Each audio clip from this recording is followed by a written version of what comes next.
આજની વાર્તા સાચા સમાજ સેવક કેવા હોઈ શકે.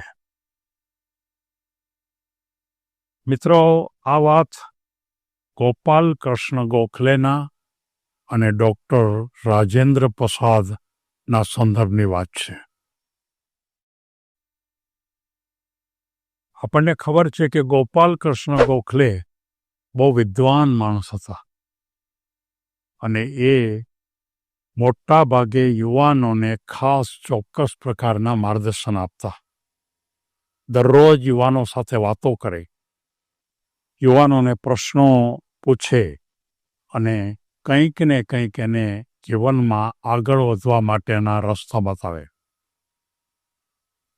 કોઈ એક વખત ગોપાલ કૃષ્ણ ગોખલે પોતાનું પ્રવચન આપતા હતા અને જીવનમાં શું કરવું જોઈએ અને આ જીવન કુદરતે આપણને આપ્યું છે તો આપણે ખરેખર શું કરવું જોઈએ એ માટે એ વાત કરતા હતા, ચર્ચા કરતા હતા, વિદ્યાર્થીઓને પ્રશ્નો પૂછતા હતા.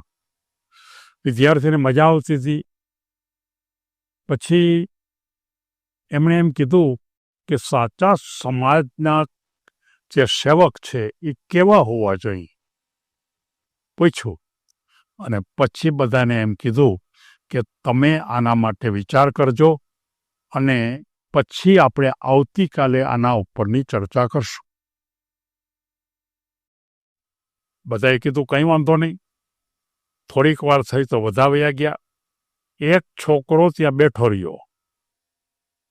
એટલે ગોપાલ કૃષ્ણ ગોખલે એમ કીધું કે ભાઈ તું કેમ નથી જાતો, તું ઘરે જાને.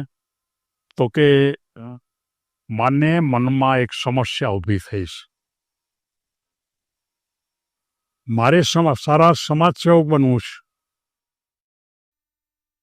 અને મારે જો સારા સમાજ સેવક બનવું હોય તો મારે શું કરવું જોઈએ? મારે બધાની વચમાં નથી સાંભળવું.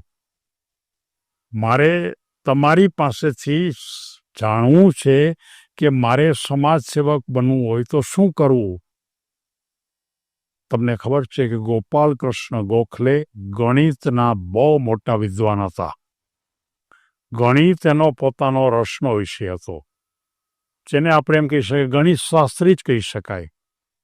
એટલે તરત જ એ ગોપાલ કૃષ્ણ ગોખલે એમ કહે છે કે ભાઈ તારે જો સમાજ સેવક બનવું હોય તો તારે કોઈ રચનાત્મક પ્રવૃત્તિની શરૂઆત કર. રચનાત્મક પ્રવૃત્તિની અંદર તું કામ કરીશ તો જ સાચો સમાજ સેવક બની શકીશ. એટલે પહેલાના મનમાં એમ થયું કે રચનાત્મક પ્રવૃત્તિ એટલે કઈ હોઈ શકે? તો ઘણી બધી પ્રવૃત્તિ હોય. તને ખબર છે રચનાત્મક પ્રવૃત્તિ એટલે કોઈ બાળકો માટે કામ કરવું, કોઈ સ્ત્રીઓ માટે કામ કરવું, કોઈ વૃદ્ધો માટે કામ કરવું, કોઈ અન્ય પ્રકારની પ્રવૃત્તિમાં ઉદ્યોગપતિ માટે કામ કરવું. આવા ઘણા પ્રકારના કાર્યો હોઈ શકે. તો જે છોકરાના મનમાં પ્રશ્ન થયો કે મને આ બધાય કામ કરવામાં બહુ રસ નથી. તો કે તો તને જે રસ હોય એ કર. ત્યારે એ છોકરો નીકળી જાય છે. ગોપાલ કૃષ્ણ ગોખલેની સાથે ચર્ચા કરતો નથી અને એણે એક એવું કામની શરૂઆત કરી કે જે કામ રચનાત્મક હોય અને જે સમગ્ર ભારત માટે ઉપયોગી બન્યું હોય. એ છોકરો મોટો થઈ અને એ એવા પ્રકારની ભૂમિકામાં ગયા કે જે આપણા પહેલા રાષ્ટ્રપતિ હતા, ડૉક્ટર રાજેન્દ્ર પ્રસાદ. એ છોકરો મોટો થઈને ડૉક્ટર રાજેન્દ્ર પ્રસાદ બન્યા અને રાજેન્દ્ર પ્રસાદે પોતાનું કામ રચનાત્મક એ સ્વીકાર્યું કે મારે ભારતને આઝાદીમાં કામ કરવું, ભારતને આઝાદ બનાવવા માટે કામ કરવું છે. ગોપાલ કૃષ્ણ ગોખલેની વાત બહુ સાચી છે. જિંદગીની અંદર હંમેશા યાદ રાખો કે કોઈ ને કોઈ હંમેશા સમાજ માટેના જો સેવક હોય તો તમે માત્ર મોટા થવાનો આગ્રહ ન રાખો. તમે માત્ર સ્ટેજ ઉપર બેસીને હાર પહેરાવવાનો આગ્રહ ન રાખો, પણ સમાજ માટે કોઈ રચનાત્મક કામ કરો.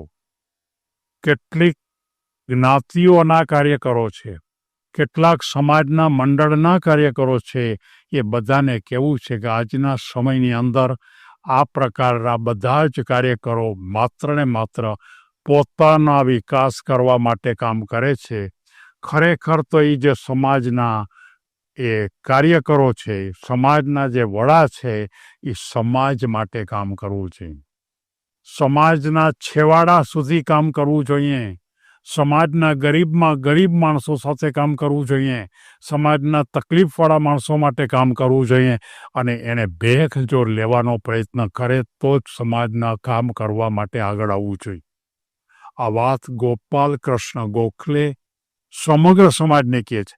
આજે આ પ્રકારના કાર્યકરો નથી, આજે આ પ્રકારના સેવકો નથી, આજે આ પ્રકારના સમાજની અંદર કામ કરતા માણસો પણ નથી.